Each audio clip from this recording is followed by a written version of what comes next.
Assalamualaikum warahmatullahi wabarakatuh. Perkenalkan, nama saya Rama Putri dari jurusan Psikologi Islam UIN Muhammad Yunus Batu Sangkar. Nah, di sini saya akan menjelaskan surah Al-Mu'min dari ayat 1 sampai 11. Nah, teman-teman tahu nggak surah Al-Mu'min itu artinya apa? Nah, surah Al-Mu'min itu artinya adalah orang-orang yang beriman. Nah, Al-Mu'min ini surat yang ke-23 dari Al-Quran.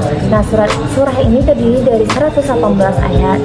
Nah, dan termasuk golongan surat-surat Makkiyah dan diturunkan di Mekah. Nah, saya akan menjelaskan makna dari surah Al-Mu'min dari ayat 1 sampai 11. Nah, ayat yang pertama yang artinya sesungguhnya beruntunglah orang-orang yang beriman.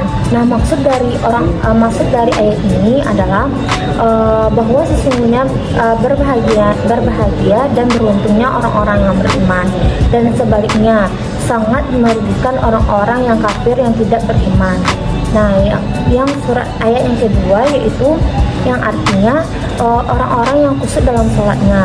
Nah, maksud dari ayat ini khusyuk dalam sholat itu hanya dapat dilakukan oleh orang yang mengkonsentrasikan hati padanya serta melupakan berbagai aktivitas selain sholat dan mengutamakan sholat atas aktivitas yang lainnya. Nah, ayat ketiga yang artinya dan orang-orang yang menjauhkan diri dari perbuatan dan perkataan yang tiada berguna. Nah, maksud dari ayat ini mengutamakan kesungguhan dan menjauhi kata dan tindakan yang tidak berguna. Nah, ayat yang keempat yang artinya dan orang-orang yang menunaikan zakat. Nah, maksud dari ayat ini dari orang yang mukmin, dia suka mengeluarkan zakat dan memberikan derma yang dianjurkan untuk membersihkan harta dan dirinya dari sifat yang kikir, tamak, serakah dan juga meringankan penderitaan hamba-hamba Allah. Nah, ayat yang kelima yaitu yang artinya dan orang-orang yang menjaga kemaluannya. Maksud dari ayat ini yang menjaga kemaluan dari zina, perbuatan keji, onani dan sebagainya. Orang yang beragama yang diperbolehkan hanya dengan orang yang sudah menikah atau sudah bersuami istri. Nah, ayat yang keenam yaitu yang artinya kecuali terhadap istri mereka atau budak yang mereka miliki, maka sesungguhnya mereka dalam hal tiada tercela. Nah, maksud dari ayat ini contohnya suami istri yang telah mengikuti perintah Allah, maka tidak ada cela dan dosa baginya. Nah, ayat yang ketujuh yang artinya barang siapa yang mencari di balik itu, maka mereka itulah orang-orang yang melampaui batas. Nah, maksud dari ayat ini contohnya seperti seorang wanita yang berbuat zina. Nah, dia yang dia telah melanggar olehnya berarti ia telah melanggar batas yang telah ditentukan oleh agama.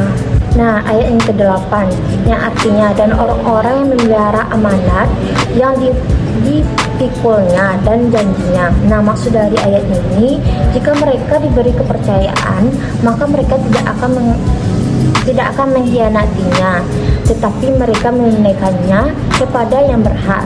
Dan jika mereka berjanji atau melakukan perjanjian, maka mereka menepatinya tidak seperti sifat-sifat orang yang munafik. Nah, ayat selanjutnya itu ayat yang ke-9 yang artinya dan orang-orang yang munafik dan ayat 9 yang artinya dan orang-orang yang memelihara sholatnya. Maksud dari ayat ini memelihara dan memperhatikan sholat 5 waktu secara sempurna, tepat waktu dan menunaikan dan memenuhi persyaratan dan rukun-rukunnya. Nah, selanjutnya itu ayat yang ke-10. Nah, yang artinya mereka itulah orang-orang yang akan mewarisi. Nah, maksud dari ayat ini mereka yang memiliki kebaikan dari perintah Allah, semua kebaikan dan akan menerimanya di hari kiamat. Nah, selanjutnya yang terakhir itu ayat yang ke-11. Nah, yang artinya yakni yang akan mewarisi surga Firdaus, mereka kekal di dalamnya. Nah, maksud dari ayat ini mereka akan dianugerah di surga Firdaus dari Allah Subhanahu wa taala, sebuah tempat yang tertinggi di dalam surga, dan bersenang-senang tanpa ada orang lain. Nah, sekian dari saya. Mohon maaf kalau ada kata yang salah, mohon dimaafkan. Assalamualaikum warahmatullahi wabarakatuh.